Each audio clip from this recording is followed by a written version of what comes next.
मैं शीतल पीसी, सत्यहिंदी.com पर आपका स्वागत है। एक और निर्भया ने एक और अस्पताल में आज दम तोड़ दिया। उसके साथ भी वही सब हुआ था जो पहले निर्भया के साथ हो चुका था।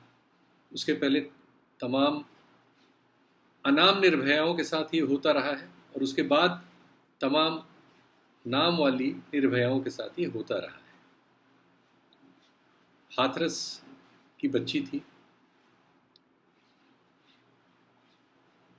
सबके घरों में किसी न किसी रूप में स्त्री है, माँ है जहाँ से आप जन्मते हैं, बहन है, पत्नी है, प्रेमिका है, दोस्त है, सहपाठी है, और ये सब मिलजुल के एक समाज है।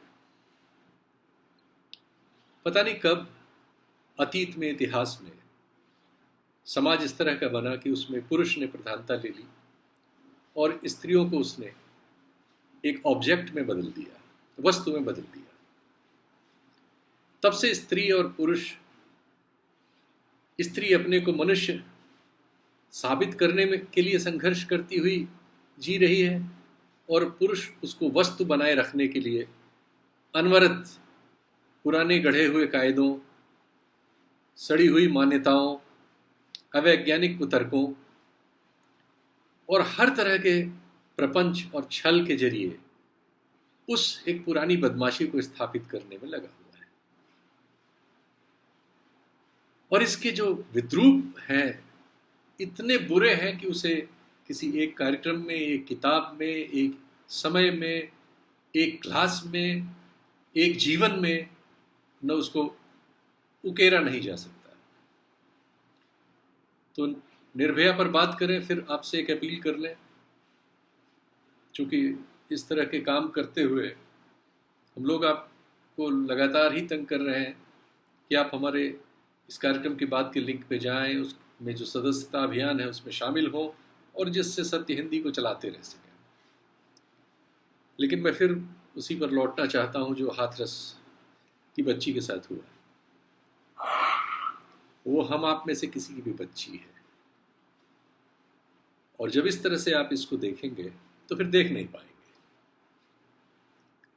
या तो आप अपने भीतर रोएंगे या बाहर रोएंगे, क्योंकि ऐसी बेबसी है और इतनी कोफ्त है और इतना क्रोध है, सब मिला जुला है, कि जब ये तय हुआ हमारे यहाँ डेस्क में कि ये कार्यक्रम मुझे करना है, मैंने सुबह इस पर एक पोस्ट लिखी थी, जो फेसबुक पे मुझे देखते उन्होंने देखा होगा। ऐसी बातों पे हमेशा हम लोग लिखते पढ़ते रहे, और ये हुआ कि हम लोग कुछ महिला नेत्रियों से, समाज में जो अगुआ है उनसे बात करें इस पर। जो बात शुरू की, जो अभी आप देखेंगे इसके बाद कार्यक्रम में, तो मेरे पास कोई सवाल नहीं था। मैंने उसको बहुत तरह से पढ़ा, बहुत अपनी जो भी सामर्थ्य थी उसको इकट्ठा किया कि मैं उनके लिए सवाल बुन सकूं। मेरे पास कोई सवाल नहीं था। एक पुरुष होने के नाते मैं सच कहता हूं कि उन स्त्रियों से इस मुद्दे पर बात करने के लिए मेरे पास कोई सवाल नहीं था। क्या सवाल है हमारे आपके पास? क्या कह सकते हैं आप? क्या पूछ सकते हैं मुझसे? कैसे उनका सामना कर सकते हैं? तो चलिए उन्हीं से मिलाते हैं, क्योंकि मेरी तो समझ में नहीं आया कि ऐसी घटनाएं जो अनवरत हमारा समाज स्त्रियों के खिलाफ कर रहा है, उस पर कोई कार्यक्रम कोई कैसे करे, कैसे किसी से बात करे और कैसे किसी स्त्री का सामना करे। सुनिए। रंजना जी, बहुत ही दुखद घटना है। मतलब पुरुष होके इसके बारे में बात कर पाना बहुत ही अजीब शर्मिंदगी, लिजलिजापन और तकलीफ का एहसास होता है। कैसे इस तरह की किसी बात पर हम आप लोगों से बात कर सकें। हमारी तो बड़ी समस्या है। जब ये प्रोग्राम तय हुआ दफ्तर में कि मुझे करना है, तो मेरी समझ में नहीं आया कि मैं इसमें क्या कहूँगा, कैसे कहूँगा, क्योंकि हम लोग नितांत असफल हुए हैं आज़ादी के बाद जो 70-72 साल है। एक पुरुष के तौर पर स्त्रियों के साथ सभ्यता से पेश आने में भारत का पुरुष नितांत असफल हुआ है। और ये जो घटना है, ऐसी घटना का तो इन पर कोई रिपोर्ट करना, इन पे कोई कार्यक्रम करना और फिर इनको बार बार दोहराते हुए पाना बहुत ही शर्मनाक है। हमारे पास कुछ कहने को नहीं है दरअसल। तो आप ही कुछ कहिए कि हम कैसे अपनी लज्जा को व्यक्त कर पाए। देखिए, सबसे महत्वपूर्ण बात ये है कि जितनी निशंसता से अब ये घटनाएं हो रही हैं और जिस तरह से उस बच्ची के शरीर को टॉर्चर किया गया, हड्डियां तोड़ी गई उसकी, उसी के दुपट्टे से उसका गला घोटने की कोशिश की गई, ये कहीं ना कहीं एक बहुत ही गंभीर दिशा की तरफ इंगित करता है कि ये जो राक्षसी पना है, वो वहशी पना है, वो किस हद तक चला गया है। और दूसरा देखिए, ये कोई नॉर्मल घटना नहीं है और नॉर्मल घटनाएं इस तरह की नहीं हो रही है, एक के बाद एक उत्तर प्रदेश में हो रही है। इस घटना के पीछे एक जातिगत मानसिकता भी है, क्योंकि वो बच्ची दलित है और उसके मतलब असहाय में भी, जो असहाय महिलाएं असहाय हैं, लेकिन जो दलित महिलाएं हैं वो तो बिल्कुल इस पूरे पिरामिड के बॉटम पे है, सबसे अंतिम अगर कोई सीढ़ी पर है तो वो दलित महिलाएं हैं। और उसमें भी एक दलित बच्ची के साथ जब ये करते हैं और अपर कास्ट के लड़के इस तरह की घटना कर रहे हैं, तो मैं कास्ट एंगल को बिल्कुल पूरी तरह से यहाँ बताना चाहूंगी कि आप ये जो हम लोग भी अपनी जेंडर एनालिसिस में क्रॉस सेक्शनल एनालिसिस करते हैं, जिसमें कि हम सिर्फ ये नहीं देखते कि महिला और पुरुष के बीच में जो समस्या है या आप एक पुरुष के नाते एक शर्म महसूस कर रहे हैं, बल्कि ये इसमें कई इसमें कहते हैं घेरे के अंदर घेरा है। मतलब ये कि सबसे पहले तो महिला, फिर एक गरीब महिला, फिर उसके अंदर भी एक दलित महिला, और फिर वो गांव की दलित महिला। मतलब ये कई चीजें जो है, क्षेत्र भी इसमें आ जाता है, इसमें गरीबी भी आ जाती है। तो ये पूरी समस्या के मूल में इस बात पर है कि जब इस तरह की इम्प्यूनिटी होगी, जो पुरुषों के लिए तो है ही है, एक आपने देखा एडीजी किस तरह से अपनी पत्नी को मार रहे थे और बाद में कहने लगे कि हमारे घर के अंदर रहती है, हमारा पैसा खाती है, तो हम उनके साथ क्यों रह रही हैं अगर मेरे में ऐसा हूं तो ये जो मानसिकता है, इम्प्यूनिटी वाली मानसिकता है कि मेरे साथ मेरा कोई कुछ नहीं बिगाड़ सकता है। तो अगर आप अपर कास्ट के हैं तो कोई कुछ नहीं बिगाड़ सकता है, आप पुरुष हैं आपका कोई कुछ नहीं बिगाड़ सकता है, आप पैसे वाले हैं आपका कोई कुछ नहीं बिगाड़ सकता है, आप शहरी हैं तो भी काफी हद तक आपको ये लगता है, और गांव के अगर अपर कास्ट के हैं तब तो आप दबंग है ही हैं। और ऐसे राज्य में, ऐसे प्रदेश में जहां इसमें जातिवाद का भूत चढ़ा हुआ है, एक तरह से सिर पे चढ़ के नाच रहा है कि अगर हम अपर कास्ट के और खासतौर से उस पर्टिकुलर कास्ट के जिसके कि वहां के मुख्यमंत्री हैं, अगर आप राजपूत वहां के हैं, और मतलब इस तरह की मानसिकता इस समय हो गई है कि कुछ भी कर के निकल जाएंगे और मेरा कोई कुछ बिगाड़ नहीं लेगा। जिस दिन मन के अंदर ये बात आ जाए कि मेरा कोई कुछ बिगाड़ नहीं लेगा, आप देखिए जितनी निशंसता से उस बच्ची के साथ किया, और बाद में क्या 14 तारीख की घटना है ये, आज हम लोग 29 तारीख को उस पर बात कर रहे हैं, लड़की आज उसका चली गई वो संसार छोड़कर। लेकिन ऐसे में क्या समझ में आ रहा है? समझ में आ रहा है कि कहीं भी महिलाओं के लिए कोई सुरक्षा नहीं है, सुरक्षा बनाने के लिए सोच नहीं है, ना ही कोई संजीदगी इस सवाल के बारे में किसी के मन में है। ये मेरा आज का पूरा कंक्लूजन, आज की पूरी परिस्थिति से लग रहा है। तो फिर अब हम क्या करें?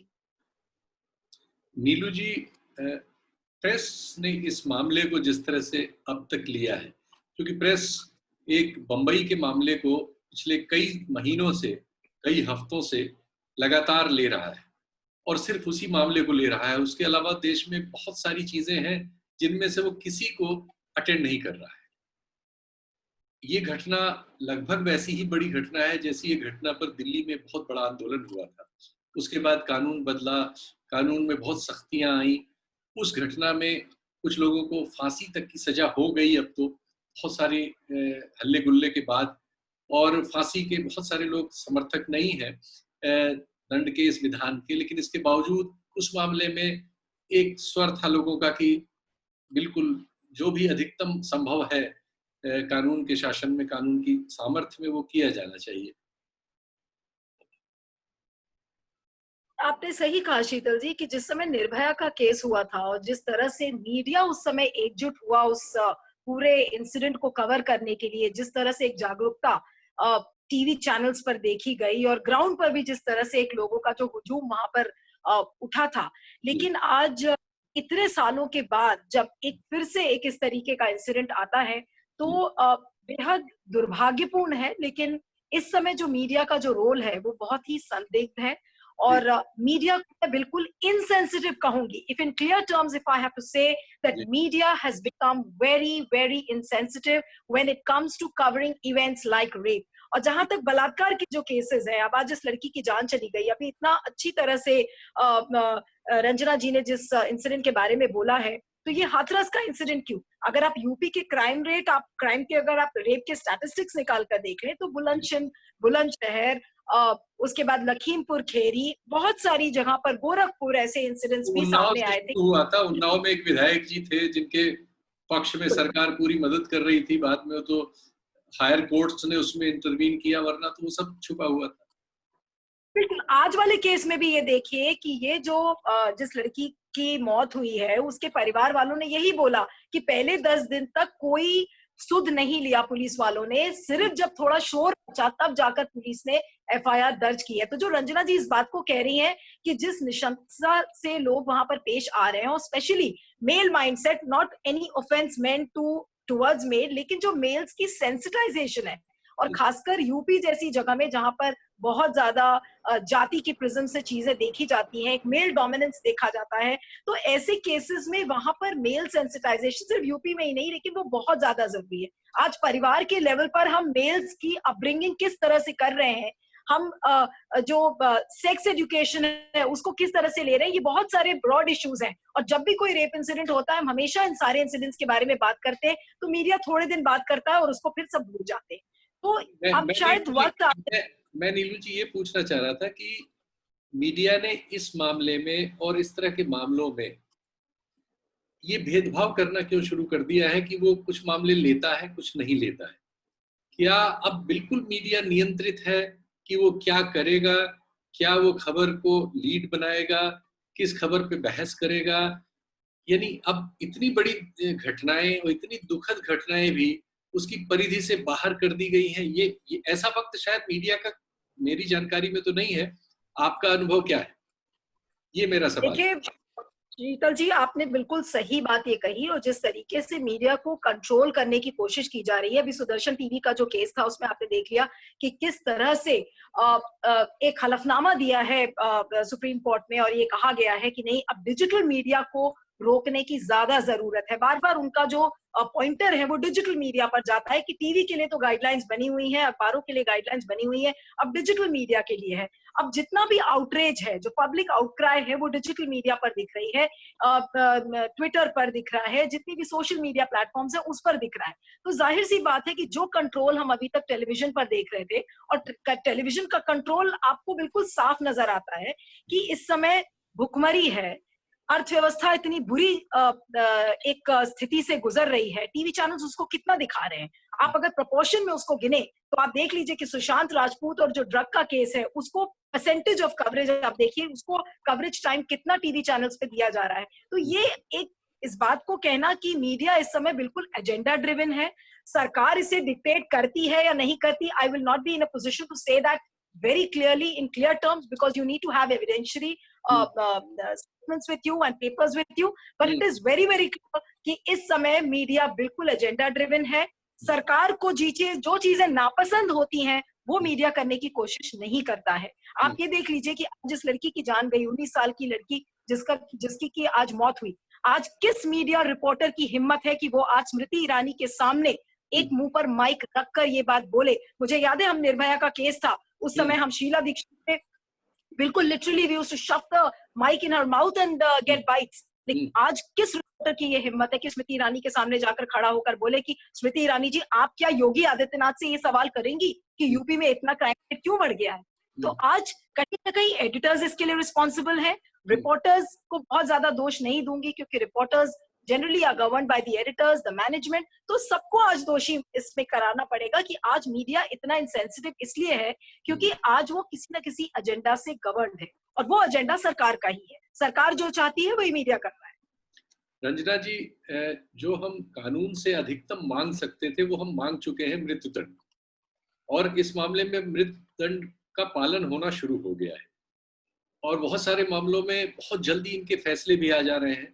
यानी हम ऐसी कोर्ट्स भी मांग ले रहे हैं कि जो जल्दी से इन मामलों का फैसला करे। मुझे नहीं मालूम कि इस मामले में अभी ऐसी कोर्ट का ऐलान हुआ है कि नहीं, लेकिन हो सकता है कि देर सवेर, चूंकि थोड़ी बहुत चर्चा तो हो ही रही है, सोशल मीडिया में तो चीत्कार मची रहा है, भले ही मीडिया नहीं कह रहा है, और सारे राजनीतिक दलों के लोगों ने इसको अपनी अपनी मजबूरी के तहत चूंकि ले लिया है, तो तो यानी हम ये कह सकते हैं कि जो दंड में संभव था एक लोकतांत्रिक देश में, वो तो हमने अंगीकार कर लिया है, लेकिन इन घटनाओं पर कोई रोक नहीं लग रही है और ये घटनाएं लगातार बढ़ती जा रही हैं, जबकि हम ये जानते हैं कि हमारे यहाँ इस मामले समेत तमाम मामलों में मुकदमा लिखवाना ही बहुत बड़ी मुश्किल है, बलात्कार के बावजूद, सुप्रीम कोर्ट के अनगिनत आदेशों के और तमाम हाई कोर्ट्स के आदेशों के बावजूद। तो आखिर इसका फिर रेमेडी क्या है? अगर मृत्युदंड भी रेमेडी नहीं है तो फिर आखिर करना क्या चाहिए समाज को, जो समाज नहीं कर रहा है लगातार? नहीं, देखिए, मैं मानती हूँ कि जो लोग कानून का इस्तेमाल कर सकते हैं और कानून का इस्तेमाल करके जो इम्प्यूनिटी की फीलिंग है कि मेरा कोई कुछ नहीं बिगाड़ सकता है, और हम कंट्रोल में कर सकते हैं, होगा तभी होगा। लेकिन कानून का इस्तेमाल हो कहाँ रहा है? 10 दिन हो गया तब एफआईआर होती है, तो क्या ये आप इसको कानून का इस्तेमाल कहेंगे? देने के लिए कोई व्यवस्था नहीं। इस लड़की को अगर वो दिल्ली ट्रांसफर करते, मरने के पहले भेजा और कर पाते, उस उतना समय देते, अब नहीं, सरकार के हाथ में नहीं था। सारे केसेस आप देख लीजिए, सिर्फ ये नहीं, सारे के इन 7.5 साल हम लोग सड़कों पर रहे हैं। निर्भया की मां से आप उनसे पूछिएगा, लगातार हम लोग सड़कों पर रहे और वो स्वयं खड़ी रही, माँ बाप खड़े रहे हर मीटिंग। हर 16 दिसंबर को हम लोगों ने देश भर में मीटिंगें की, रैली की, लोगों को याद दिलाया कि देखो जो हुआ आज तक सजा नहीं मिली, 7.5 साल बाद सजा मिली। जो मौत की सजा मिली वो 7.5 साल बाद मिली। तो ये तो कहीं ना कहीं कानून जो है भी, और वर्मा कमीशन के साथ मैं स्वयं बैठी हूँ, तमाम कानून में हम लोगों ने परिवर्तन कराए थे उस समय, और सड़कों पर स्वयं हम लड़ाई लड़े हैं। तो हमें मालूम है कि कानून अगर इस्तेमाल किया जाएगा और उसको पूरी ताकत के साथ राज्य अगर उसको इस्तेमाल करे, तो कोई कारण नहीं है, कोई कारण नहीं है कि इस तरह की घटनाएं जिस तरह की घट रही हैं वो घटे। लेकिन अगर आप एक तरफ ये छूट दे दीजिए और फिर आप एक एमएलए है उसको आप बिठा के रखे हुए हैं, कोई कार्यवाही उसमें आगे नहीं हो रही है, पूरे खानदान को आप मरवा दें अगर कोई कंप्लेन करने की हिम्मत करे, और उसके बाद फिर आप एक के बाद एक घटनाएं होती जाएं, और सब घटनाओं का एक ही स्वरूप कि पुलिस जाती नहीं है, पुलिस एफआईआर नहीं लिखती है, पुलिस कोर्ट में केसेस चलते नहीं है। फास्ट ट्रैक कहाँ हो रहा है? कौन सी जगह आप बता सकते हैं? 7.5 साल निर्भया का लगा, तो ये सब केसेस को कौन पूछ रहा है साल भर बाद? और जहां तक मीडिया का, आप देखिए, मीडिया इस समय सबको ड्रग की जांच में लगा रखा है, मीडिया और लगी हुई है। मीडिया खुद पावर ड्रग पर है इस समय। मीडिया जो खास तौर से कुछ चैनल तो ऐसे हैं जिनको कि बिल्कुल पूरी तरह से पावर का, जो कहते हैं ना पावर का नशा, वो लोग उसी में डूबे हुए हैं कि किस तरह से छोटी मोटी कोई एक टुकड़ी मेरी तरफ फेंक दे, या मुझे छोटा मोटा एक विज्ञापन मिल जाए, या मुझे छोटा मोटा कोई पद प्रतिष्ठा मिल जाए। तो मीडिया तो इस समय बिल्कुल जो अपना नग्न रूप है, मैं गैर जिम्मेदारी भी नहीं कहूंगी, मैं सेंसिटाइजर शब्द का भी इस्तेमाल नहीं करूंगी, एक नग्न रूप में कुछ मीडिया के लोग खड़े हैं समाज के सामने, और समाज भी उस नग्नता को स्वीकार कर रहा है। टिटिलेटिंग न्यूज को आज समाज स्वीकार कर रहा है, क्योंकि मीडिया वो टिटिलेटिंग न्यूज बना रहा है। और वो पूरा जो मैंने पिछले भी आशुतोष से बातचीत में भी कहा था कि ये जो पूरी मीडिया की आज नग्नता और मीडिया की जो कमजोरी है दिखाई दे रही है, ये मीडिया का जो ताकत है वो नहीं दिखाई दे रही है। मीडिया की ताकत है जब आप में हिम्मत हो कि आप प्रश्न करिए आज योगी आदित्यनाथ से, और जैसा कि अभी नीलू ने बोला कि आप जाकर के स्मृति ईरानी से पीछे जो कहती है कि नहीं पैंडेमिक में तो कोई प्रॉब्लम नहीं है, कहीं कोई हिंसा नहीं हो रही है। पूरी दुनिया कह रही है कि पैंडेमिक में महिलाओं पर हिंसा बढ़ गई है। हमारे देश की महिला मंत्री कहती है नहीं, कोई हिंसा नहीं हो रही है। तो कोई जाके पूछे तो सही, उनको कोई डेटा तो दे, किसी से वो बात तो करे। हम जैसे लोग जो कि लगातार दिन रात जनता के बीच में है, रिसर्च कर रहे हैं, बातें सामने ला रहे हैं, लोगों की मदद करें, तो सही बुला के कभी कि आपको क्यों आप लोग कह रही है, तब तो उन्हें पता चलेगा ना। तो ठीक है, अपने अपने आईफिल टावर में जैसे कहते हैं ना, वहां ऊपर वाले मंजिल पे बैठे हुए नीचे देख रहे हैं, हम सब लोग बड़े अदने दिखाई दे रहे हैं उन्हें। वही हाल मीडिया का, मीडिया तो उनके पॉकेट में है। मीडिया की ताकत थोड़ी है इस समय, इसमें कहीं किसी मीडिया की ताकत नहीं है। मीडिया की ताकत तब थी जब पूरी की पूरी इंदिरा गांधी की सरकार मीडिया ने गिरा दी थी, पूरी की पूरी इमरजेंसी में लड़ाई में हमारे साथ खड़े थे, तब मीडिया के, निर्भया के केस में हमारे साथ खड़े थे। मनमोहन सिंह की सरकार के समय नाक में नकेल डालने का काम मीडिया ने किया था। मुझे याद है मैं शीला जी के घर के अंदर बैठी हुई थी, उनसे हम लोग उस समय गुस्सा गुस्सी चल रही थी कि आप क्यों नहीं जा रही उसको देखने के लिए, अस्पताल में भर्ती है वो, और बाहर मीडिया वालों ने घेर के रखा हुआ था उनका घर। आज कहाँ है सब लोग? आज प्रोटेस्ट चल तो रहा है, कुछ लोग जाति और राजनीति के तौर पर प्रोटेस्ट कर रहे हैं, आज महिलाएं नहीं उसमें खड़ी है, लेकिन कर रहे हैं प्रोटेस्ट, तो कहाँ है मीडिया? आज किसी को बताया जा रहा है कि किस तरह से लोग नाराज हैं? और समाज में किसी भी वर्ग में किसी भी तबके की बात को उठाने के लिए मीडिया के अंदर दमखम चाहिए, दमखम आज नहीं है। और यही कारण है कि जो आप कह रहे हैं ना मीडिया के बारे में, तो यही कारण है कि मीडिया बिल्कुल ऑक्सीजन में तो खुद ही मीडिया पावर के ऑक्सीजन पर है। नीलू जी, बहुत महिलाएं मीडिया में काम करती हैं और उनका एक आज का जो मीडिया है उसमें तो उनकी एक दूसरी, क्योंकि मीडिया मनोरंजन हो गया है, तो मनोरंजन करने में हमारा समाज बहुत समय से स्त्रियों का उपयोग करता है, और तो उसने तमाम इस बहाने ही सही मौका दिया है। बहुत सारी स्त्रियां जो है, आप सब लोग उसमें से एक हैं जिन्होंने बहुत प्रमुखता से इस काम को किया है और अपना नाम बनाया है, अपने को स्थापित किया है, साबित किया है कि कोई आप में या दूसरे जेंडर के आदमी में कोई ऐसा कोई बुनियादी फर्क नहीं होता, या फर्क ही नहीं होता, सब बाकी बातें गढ़ी हुई बातें हैं। लेकिन ये सब मिलके ये जो सवाल है, जो हमारे देश में सबसे शर्मनाक सवाल है, जो हर महीने 2 महीने में हमें एक निर्भया कांड को देखना ही पड़ता है, उसके साथ जीना पड़ता है, उसको सुनना पड़ता है, और उसकी तकलीफ में मतलब बेबस रहना पड़ता है, बेचैनी होती है, आदमी कुछ कर नहीं पाता। तो क्या इस सवाल पर भी लोगों का नियंत्रण राजनीति ने कर लिया है, जेंडर के सवाल पे भी, और इस तरह के सवालों पर जो ऐसे कांड होते हैं? आपने बहुत ही एक संजीदा सवाल उठाया, और मैं यही कहूंगी कि ये सारी चीजें कहीं ना कहीं जाकर आंकड़े पर रुक जाती हैं। आज अगर कोई लड़की जाकर रिपोर्ट लिखवाती है थाने में, तो पहला रिएक्शन एसएचओ या वो जो इंस्पेक्टर रात की ड्यूटी पर होता है या जो भी लिखता है कंप्लेंट, उसका पहला रिएक्शन क्या होता है कि हाँ जी लिख लेंगे, आप थोड़ी देर बाद चले आना या आप थोड़ी देर इंतजार कर लो। ये पहला रिएक्शन होता है किसी भी पुलिस थाने का। दूसरा कवर अप होता है कि किसी तरह से एफआईआर न लॉन्च किया जाए, कहीं ये इसे ऑफिशियल आंकड़ा ना बनाया जाए। तो ये पहली कोशिश होती है कि कहीं ना कहीं उस चीज को बिल्कुल ढक दिया जाए कि वो आंकड़े ना बन पाए, कि वो रेप स्टैटिस्टिक्स बने ही ना। पहली ये कोशिश है, और यही सबसे पहली गलती पुलिस थाने में होती है, जिसकी वजह से एक नहीं हजारों निर्भया के साथ इस तरीके के इंसिडेंट्स होते जाएंगे।